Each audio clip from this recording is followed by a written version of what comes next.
When it comes time to pay us, he pays us what he wants to. Well, new tonight, a former medical transport driver says his boss fired him after he threatened to report him over unpaid wages. But this is not the first complaint against the Eden Prairie company. Fox 9 uncovered that the Labor Department once sued this company that we're talking about for trying to get around paying minimum wage and overtime. Fox 9's Mike Manzoni spoke with the fired employee, and Mike, his complaints echo what the government sued this company for in the past. To Kelsey and Randy, he says Travel Transportation misclassified him as an independent contractor. He also says he did not get minimum wage or overtime. Just 2 years ago, a federal jury found that the company did all of those things, and a judge ordered it to fork over more than $250,000 to nearly 24 drivers.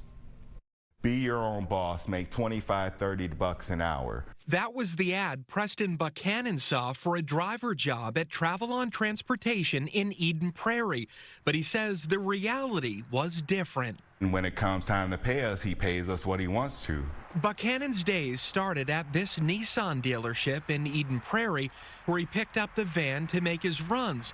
He says he spent as many as 60 hours a week driving one of these vans and doing as many as 20 rides a day, but claims he didn't get minimum wage, overtime, or even his last paycheck.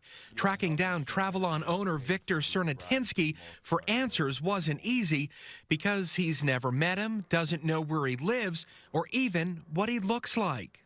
I couldn't pick him out in a lineup. But he does have his number, and when Buchanan threatened to report him, he says Cernatinsky fired him over text the same way he hired him weeks earlier. I have no food in my house.